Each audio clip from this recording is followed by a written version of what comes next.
Hoy tenemos en el canal de Diario Motor una nueva prueba de clásicos. Con todos ustedes, el Volkswagen Golf GTI de primera generación, el que es considerado el primer compacto deportivo de la historia. En este vídeo queremos explicaros por qué este coche es el abuelo de los utilitarios y compactos deportivos modernos. Queremos explicaros la genialidad de su concepto y queremos explicaros por qué los coches deportivos modernos son como son.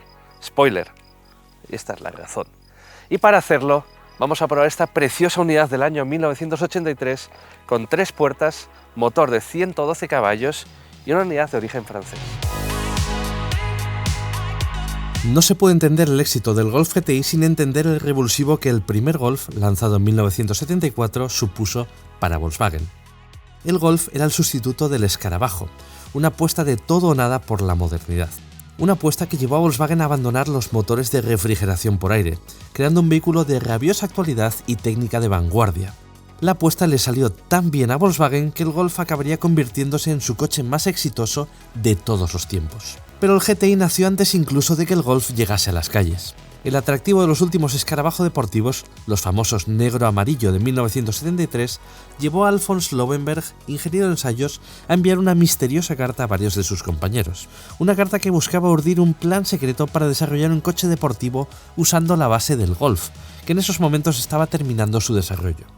Con la ayuda de Herbert Horntrick, del departamento de suspensiones, Hermann Hablitzel, jefe de desarrollo, el apoyo corporativo de Horst Dieter Schwitlinski, de marketing, y Anton Korrad, jefe de prensa, disculpad mi alemán, formaron una sociedad secreta cuyo cometido era el desarrollo del Sport Golf. Pensaron en un motor carburado de unos 100 caballos y 1,5 litros, pero era demasiado caro y no permitiría que el coche fuera práctico en el día a día. Por un golpe de suerte, entra en escena en aquel momento Ferdinand Piëch, que trabajaba para Audi y presenta a su amigo Anton Korrad el nuevo Audi 80 GTE, dotado con un nuevo motor de inyección mecánica y 1,6 litros. Piëch decide entonces ceder a Volkswagen 5.000 motores del GTE. Poco después, el proyecto, que ya era un secreto a voces, es presentado a la dirección de Volkswagen y aprobado. El Volkswagen Golf GTI se presenta en el Salón de Frankfurt de 1975, con un motor 1.6 de 110 caballos. Iba a ser una edición limitada a solo 5.000 unidades, y nadie esperaba que su tremenda acogida acabaría con una producción de casi 462.000 unidades, solo en su primera generación. Por cierto, ¿qué significan las siglas GTI? Gran Turismo Inyección. Y curiosamente, el Golf GTI no fue el primero en usarlas, fue un Maserati 3500 GTI de los años 60, y significaba exactamente lo mismo, Gran Turismo Inyección. No es posible entender al Volkswagen Golf GTI sin hablar de su mecánica. La mecánica es una de las razones de ser de este coche. Aunque este coche se presentó en el Salón de Frankfurt del año 1975, ya presumía de un motor con inyección mecánica Bosch Cayetronic, un sistema que en la época estaba reservado a coches de alta gama y altas prestaciones. De hecho, fue la primera aplicación de esa inyección en una mecánica de 4 cilindros. Por aquel entonces, el concepto deportivo para el día a día no estaba estandarizado. Casi todos sus rivales montaban motores de carburación, muchos aún en posición longitudinal e incluso algunos mandaban su potencia al eje trasero. El Golf y por extensión el GTI eran coches de concepción contemporánea, con la misma configuración mecánica transversal que cualquier coche deportivo actual. Su motor desarrollaba 110 caballos. Hoy nos puede parecer poco, pero hay que recordar que en 1976 el escalón de acceso de los Porsche 911 arrancaba en 165 caballos. 110 caballos era una potencia muy considerable, especialmente si tenemos en cuenta un peso que era de solo 840 kilos. En 1982, solo un año antes del fin del Golf de primera generación, llega el motor de 1,8 litros al Golf GTI, una mecánica de 1.781 centímetros cúbicos y 112 caballos. Se criticó bastante que este motor solo tuviese 2 caballos más que el 1.6 GTI, pero era un motor muy diferente, tenía una culata diferente, mayor diámetro, mayor carrera, mayores bajos, más progresividad y la misma elasticidad del motor de 1,6 litros, aunque no fuese tan puntiagudo. Era un motor de muy buenas prestaciones y de hecho en la época se llegaron a medir puntas reales de 189 km por hora en Golf GTI equipados con el motor 1800.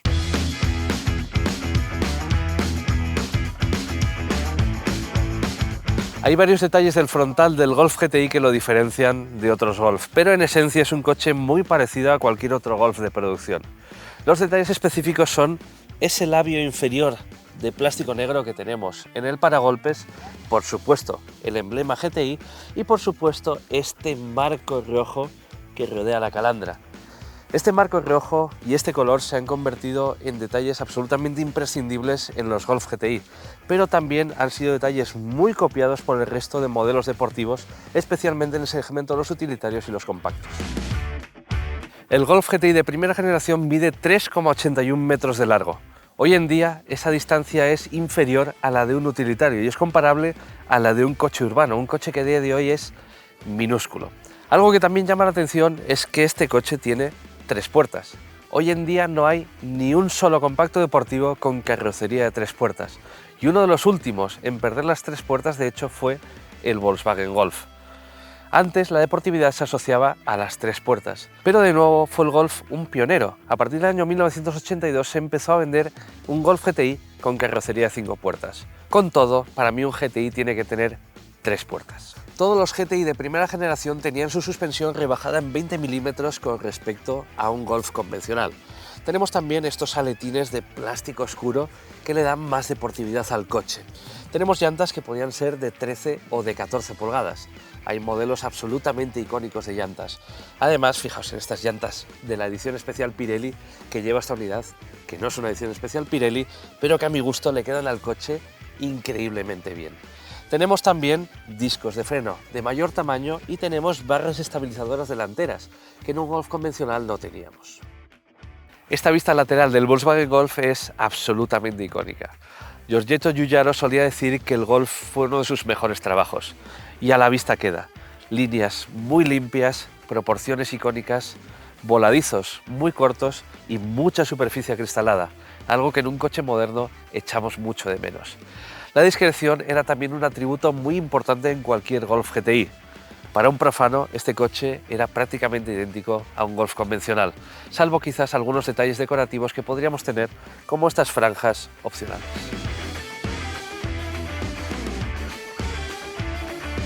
Dos cosas llaman la atención de la parte trasera del Golf GTI. La primera, que es un coche muy estrecho. Este es un coche diseñado en los años 70 y la diferencia con respecto a un coche moderno se nota y se nota muchísimo. La segunda cosa es que el Golf GTI se diferencia muy poco de otros Golf desde este ángulo. Tenemos un marco oscuro para la ventanilla trasera, tenemos un emblema específico y ya está. Ni siquiera el tubo de escape es muy diferente al de otros Golf. Nada que ver con los dobles tubos de escape o los cuádruples tubos de escape que tenemos hoy día. El puesto de conducción del Volkswagen Golf es también muy parecido al de cualquier otro Golf de la época. Es decir, es muy lógico, es muy ergonómico y para la época era un puesto de conducción bastante moderno. Recordad que este coche se lanzó al mercado en el año 1974. Hace de eso más de 50 años.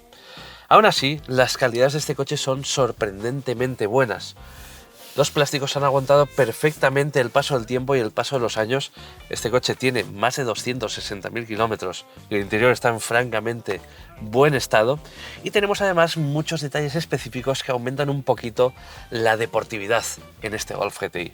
Tenemos un volante que es específico, con el clásico emblema de GTI y estos 4 botones para el claxon. Tenemos un marco de color rojo para la consola central. Tenemos estos preciosos asientos deportivos que en su momento estaban tapizados en piel tipo tartán escocés, pero con el tiempo evolucionaron y estrenaron tapicerías diferentes como esta ya plenamente ochentera, y tenemos detalles tan icónicos como ese pomo de la palanca de cambios, que no deja de ser una pelota de golf. Algo que tenemos en este Golf GTI y que no tenemos en muchísimos coches deportivos actuales es mucha información para el conductor. Tenemos en la consola central 3 manómetros: temperatura del aceite, voltaje de la batería y presión del aceite. Estos 3 manómetros analógicos a partir del año 82 se eliminaron y se sustituyeron por un ordenador de a bordo, pero esta unidad los lleva como guiño a ese pasado del Golf GTI. Ahora bien, la instrumentación es una absoluta locura para un coche del año 1983. Aparte del cuentavueltas y del velocímetro, lógicamente, tenemos un indicador del nivel del agua, un indicador del nivel de combustible, pero además tenemos un ordenador de a bordo completísimo, con información de viaje, con la temperatura del aceite incluida en el ordenador de a bordo, e incluso tenemos un sistema que nos va indicando el consumo instantáneo y cuándo es el momento óptimo para subir de marchas, en un coche deportivo de hace más de 40 años. Todo Volkswagen Golf GTI en el fondo es un Volkswagen Golf, y este es un coche práctico y utilizable en el día a día. Fijaos que con este asiento delantero regulado para mi 1,83 m, es decir, una talla superior a la del europeo medio de hace 50 años, tengo bastante espacio. No toco con las rodillas, aunque me queda poco sitio. No toco con el techo, aunque me queda muy poco sitio. Pero tengo mucha superficie acristalada y no me siento agobiado. Este es un buen sitio incluso para un viaje largo.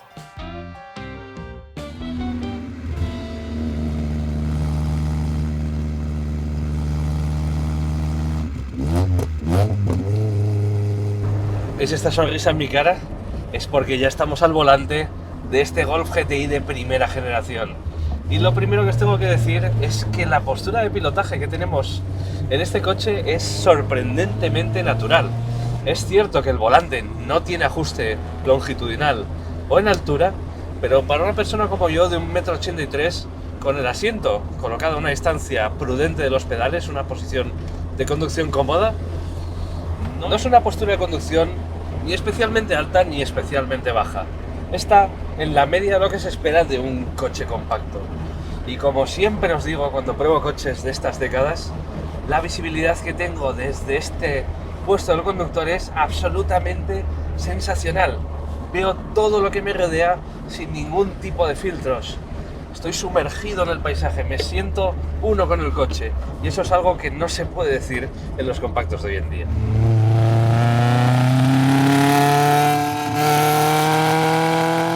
Tengo que deciros que me encanta el carácter de este motor de 1,8 litros. Me esperaba un motor algo menos vivo, me esperaba un motor bastante plano, un motor con buenos bajos, pero al que no le gusta girar alto de vueltas. Me esperaba una mecánica con bastante menos personalidad, pero tengo que deciros que este motor casa perfectamente con el carácter de este coche. Es un motor que está muy lleno de potencia en todo el cuentavueltas, que incluso desde las 2000 vueltas responde con muchísimo ímpetu, pero que además permite que el coche gane velocidad de una manera facilísima. Es un motor además con un sonido muy bonito y mirad cómo se va a estirar en esta recta. 4000, 5000 vueltas, el motor se estira y casi no parece tener fin. Es un motor que tiene un empuje enorme, lógicamente, en el contexto de un GTI de esta época.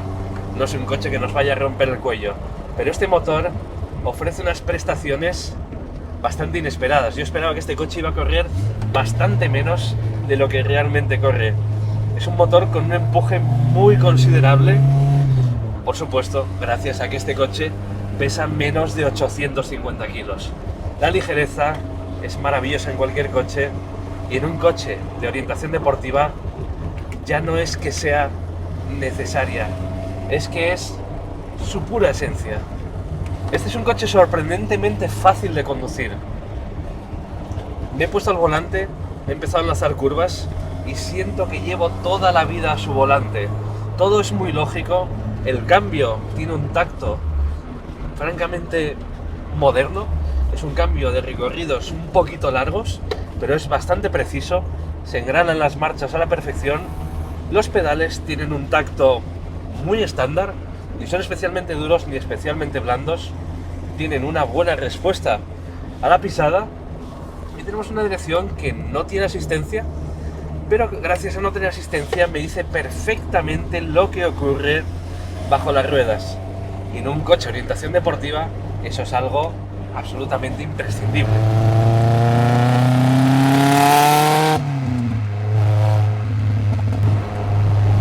Ahora bien, es una dirección que aunque no tiene asistencia y apenas tiene holguras y es muy precisa, no es especialmente directa, que es una dirección bastante desmultiplicada, algo que al final ocurría en prácticamente todos los coches de la época. Por tanto, cuando nos preparamos para afrontar una curva, hay que ya colocar las manos antes, porque vamos a dar más vueltas de volante de las que daríamos en un coche moderno con direcciones algo más directas. Aún así, esto no es ningún drama, es parte de su encanto y es parte de la experiencia de conducción.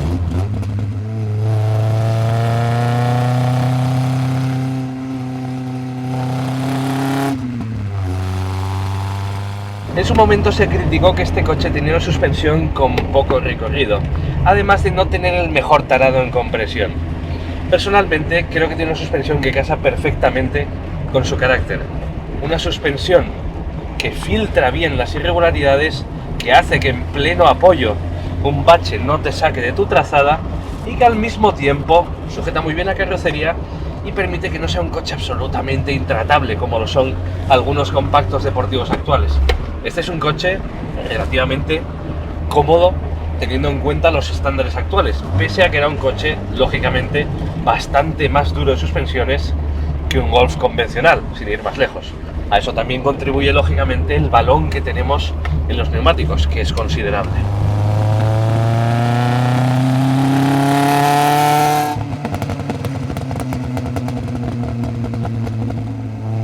En pocas palabras, este es un coche que me ha enamorado. Me encanta el tacto de conducción de este coche. Es muy ágil, es muy divertido, pero es neutral y es equilibrado.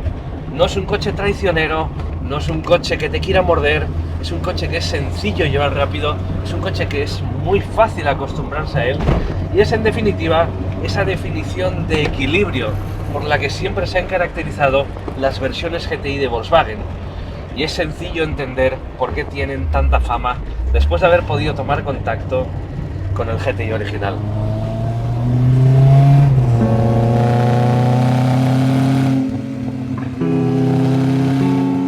Tenemos también con nosotros a una de las mejores unidades del país del GTI de segunda generación y hemos querido aprovechar la oportunidad para que veáis en persona cómo se trasladó la filosofía del GTI de primera generación al GTI de segunda generación. El coche creció hasta los 4 metros, es unos 100 kilos más pesado, pero se siente muchísimo más moderno, muchísimo más evolucionado, aunque retiene la misma filosofía. Es un coche igual de deportivo, tiene el mismo motor de 8 válvulas y su filosofía estética y su orientación de mercado es idéntica a la del GTI de primera generación.